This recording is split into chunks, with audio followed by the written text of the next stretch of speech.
साल 9 सवाल, 9 साल 9 सवाल।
साथियों, जैसा कि मैंने कहा था कि बार बार राहुल जी भारत जोड़ो यात्रा के समय कन्याकुमारी से लेकर श्रीनगर तक सभी राज्यों में ये सवाल उठाते रहे, पर इसका जवाब नहीं आया सरकार की ओर से और खास तौर से प्रधानमंत्री की ओर से, क्योंकि ये सारे सवाल प्रधानमंत्री से पूछे गए थे। मैं ये 9 सवाल अब गिनूंगा, दोहराऊंगा और यही मांग करूंगा कि ये 9 सवालों पर प्रधानमंत्री अपनी चुप्पी तोड़े। पहला सवाल अर्थव्यवस्था से संबंधित है। हम लोग सब जानते हैं कि हमारी देश पीड़ित है महंगाई से, बढ़ती हुई बेरोजगारी से, नोटबंदी से, पहला नोटबंदी, दूसरा नोटबंदी, गलत तरीके से जीएसटी लागू होने के बाद जो एमएसएमई सार्वजनिक संपत्तियों को आप क्यों मित्रों को बेच रहे हैं, आर्थिक विषमताओं क्यों बढ़ रही हैं। तो ये पहला सवाल अर्थव्यवस्था से जुड़ा हुआ है और खास तौर से बढ़ती हुई आर्थिक विषमताओं के संबंध में है। दूसरा सवाल कृषि और किसान से संबंधित है, कृषि और किसान से जुड़ा हुआ है। ऐसा क्यों है प्रधानमंत्री जी कि पिछले 9 सालों में भी किसानों की आय 2 गुनी नहीं हुई है। ये उनका वादा था, ये वादा अभी तक पूरा नहीं हो पाया। 3 काले कृषि कानूनों को रद्द करते समय किसान संगठनों के साथ हुए समझौतों को अभी तक लागू क्यों नहीं किया गया है। एमएसपी की गारंटी क्यों नहीं दी गई है। इस पर बहुत लंबी चर्चा हुई है। पहले किसान संगठनों के साथ सरकार की बातचीत हुई, संसद में भी इस पर बहस हुई, ये काले कानून पारित हुए। उसके बाद मजबूरी से प्रधानमंत्री ने इसको वापस लेना पड़ा।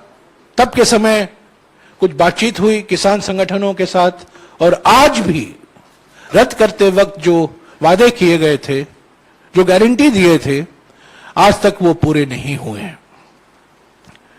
तीसरा सवाल प्रधानमंत्री से, ये तीसरा सवाल पिछले 3-4 महीने से हम कर रहे हैं।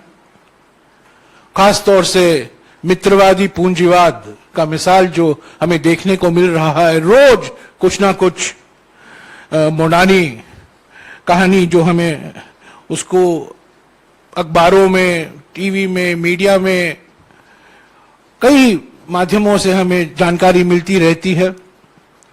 ऐसा क्यों है प्रधानमंत्री कि अडानी को फायदा पहुंचाने के लिए LIC और SBI में जमा जनता के खून पसीनों की कमाई को दांव पर दिया गया है।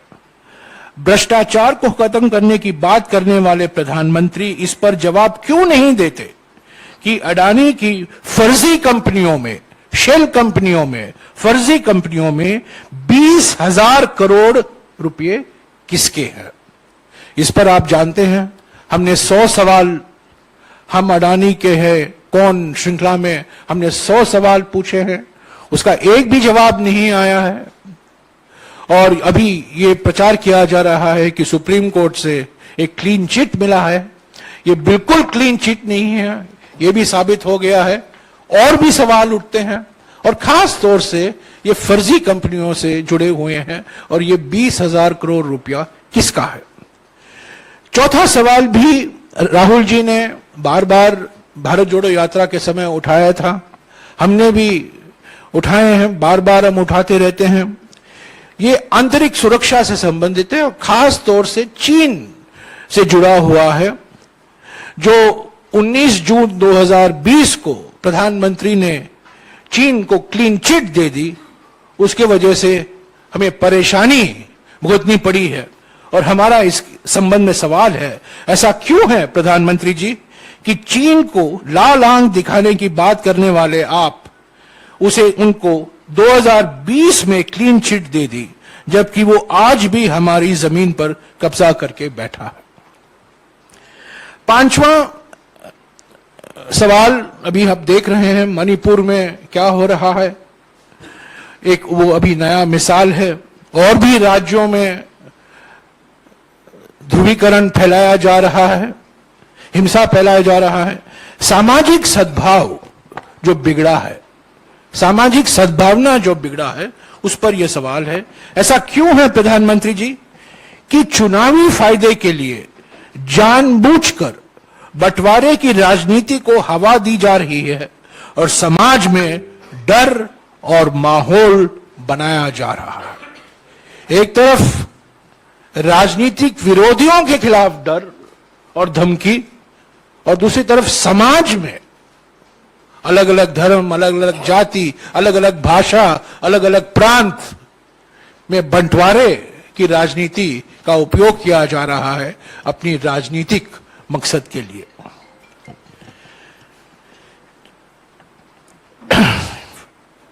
छठा सवाल है हमारा सामाजिक न्याय से संदर्भ है। ऐसा क्यों है प्रधानमंत्री जी कि महिलाओं, आप देख रहे हैं जंतर मंतर में, ऐसा क्यों है कि महिलाओं, दलितों,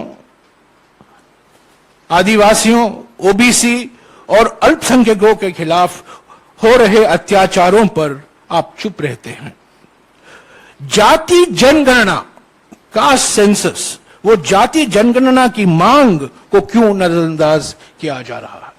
कांग्रेस अध्यक्ष मल्लिकार्जुन खड़गे जी ने प्रधानमंत्री को भी खत लिखा है, उसका भी जवाब नहीं आया।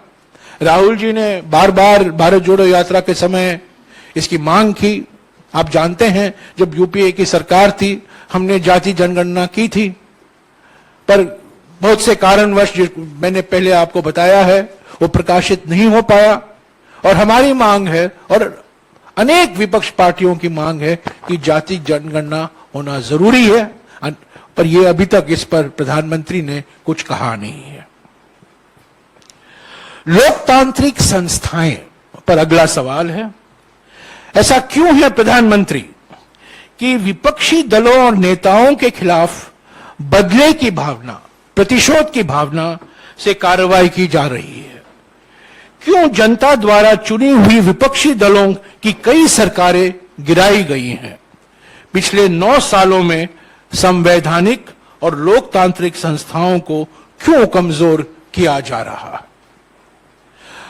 8वां सवाल, जन कल्याण की योजनाएं, मिसाल के तौर से महात्मा गांधी नरेगा।